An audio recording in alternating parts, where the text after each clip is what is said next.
Hello, I'm Chris, this is Gross Models, and this is day 16 of 30 Days Lost in Space. Today, we're starting with some new equipment. We've got the 7-segment LED block.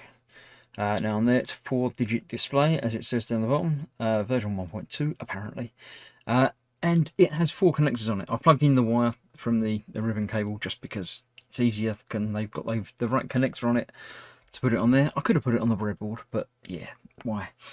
So this needs to be wired up on there, and Alex will tell us what we're going to be doing next. I'm going to get it wired up while you're away, so we can come back and start doing proper coding.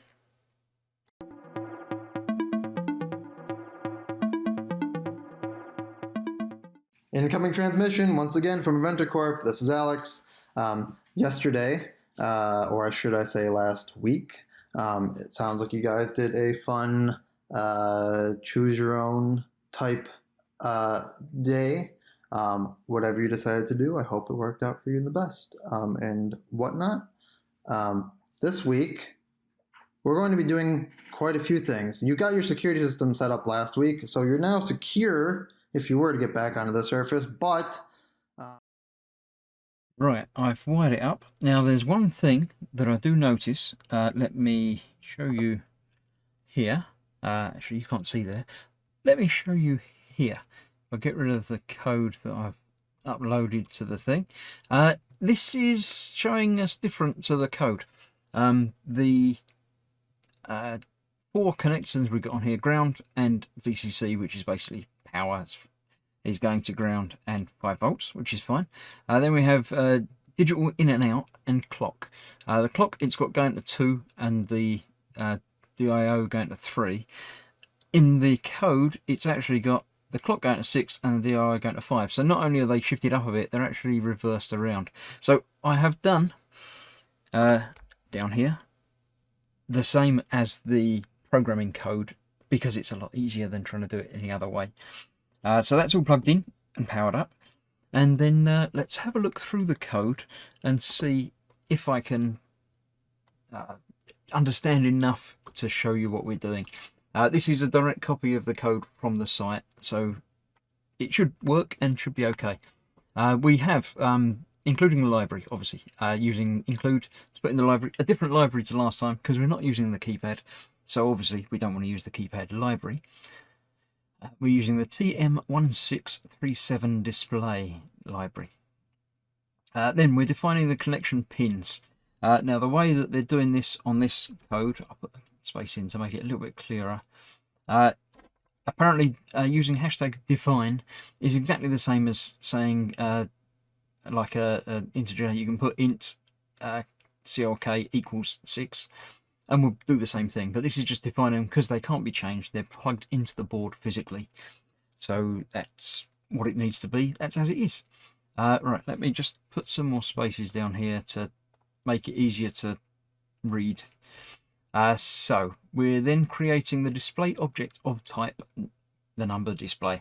Basically, we're saying that display we're going to call display, and we're setting it up with the clock and the DIO, I call it DIO because it's easy, as variables inside, or not variables, sorry, non-variables as the pins. So you could have just called them the pin numbers, but it makes more sense to use the actual words because it's easier to understand if the code gets more complicated. Right, now we're creating an array that turns all the segments off. This is a bit that I don't quite understand. The const is setting it up as a constant, basically. This first bit, I don't know. uint 8t hasn't been defined anywhere. I'm assuming that it's just the type of telling it about the display. Although if it's orange, it should be through the library. This isn't, so it should be basic programming, but I don't know. And we're calling this one data, and we're giving the 4 digits, 4 codes, one for each of the 7 segments. So the first one we're putting into FF, which in hexadecimal is 255 basically. It's turning it on to maximum, lighting everything up basically. So all of those 4 should all be lit up. Then we're setting a new array. That's what the const bit does. They're called arrays. To turn them all off, putting them all to 0. So yeah, that's fair enough.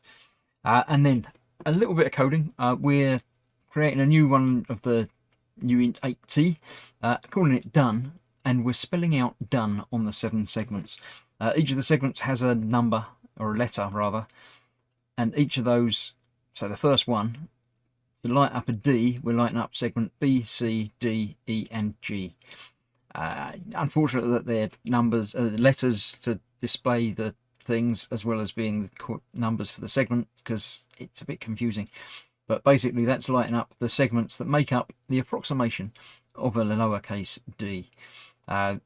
Just like the O, we're lighting up basically 6 of the 7 segments, not the one across the middle, and that makes an O.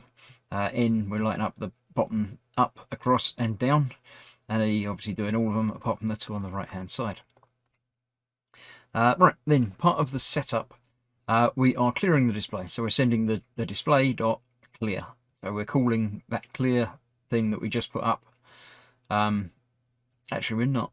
I thought we'd be calling the blank, but we're not. We're just setting it to, it's obviously being orange, it's part of the library, and that's turning everything off and waiting for a second.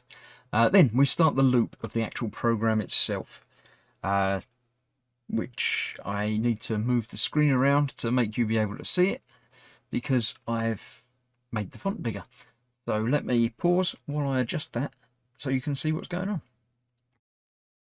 Right, I think that's going to be the best layout that I can get, so you don't need to see the title at the top or the bit at the bottom that gives the done uploading stuff.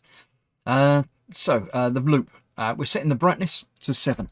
The segments have brightness which has 8 stages to it, 0 being off, 1 being very, very dim, 7 being the brightest. So we're turning all the segments to maximum brightness, and then we're sending data, which is the code that we've got up the top here, which is everything on. So that's, yeah, making sure everything works, waiting for a second. Then we're sending display clear, so we're turning everything off, basically, wiping everything again, and waiting for another second. Then we are showing the counter. We're making an integer of I, which is just an easy letter to use, and we're counting up to 100. We're doing, basically keep going through the loop of displaying show number dec I is again just a library code for making whatever that number is as display it as an actual number, rather than have to go through and light up each individual segment. There's a bit built into the library to decode numbers basically. So I will be 0, it will go through, it will show a 0, it will go back, add 1 to it, it will make a 1, it will show 1, and we're waiting 50 milliseconds between each number. So it's going to go through to 100 pretty quickly. Because it's a for loop, basically when it gets to 100, it's not going to do that. It's going to nip through and do, well, it will do that, and then it will just carry on.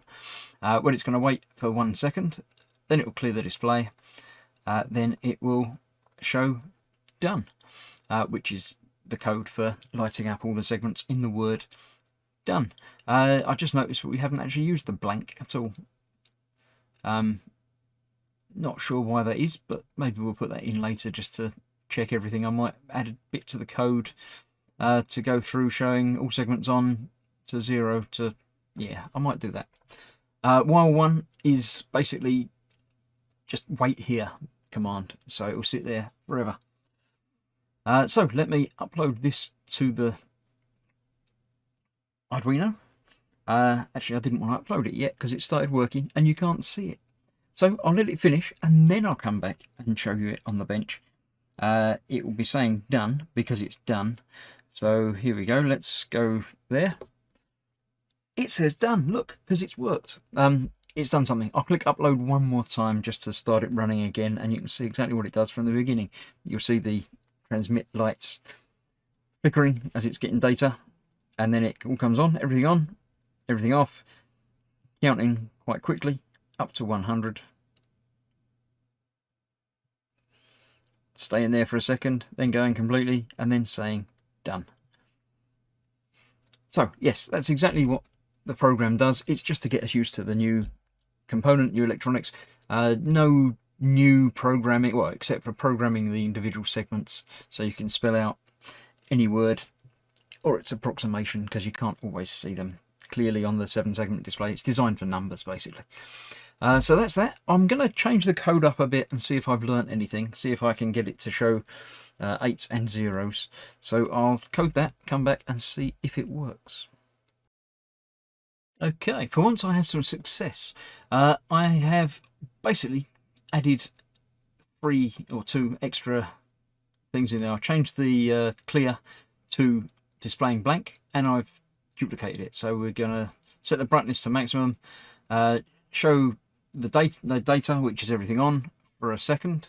Then we're going to go blank for a second. Let's get rid of that, tidy that up a little bit. And then we're going to do the same thing again. We're going to go data for a second, and then blank for a second, and then the counter will start. So let me come back here and show you that. It's obviously done, so it's working. Click upload, it's uploading. We get nothing, clear, data, blank, counting up. So yes, I understand. It works. I figured out how that does it. And then it goes and shows done. So yeah, I'm happy with how I've learnt that. I understand how the 7-segment LED works, and I don't quite understand what the pins are doing, but that's not important right now. Basically, we're sending some data to it. The chip in here and the library are deciding what's being sent and what it's doing when it gets it. Instead of having to individually power each one of these 7 LEDs for each of them. So instead of having 28 different LEDs to turn on and off, we're letting it worry about it for us. So that's that. I'll leave the exit music to play out, and I shall see you tomorrow when we're going to be adding to this circuit. So thanks for watching. Bye bye. So as for tomorrow, our plan is that we're going to be sending you a bit of encrypted code, and we're going to have you decrypt it and run it on your board, assuming, once again, you get this getting started all done. With that, we'll have the rest of the instructions there for you tomorrow. So, without further ado, this has once again been Alex, and I'm out.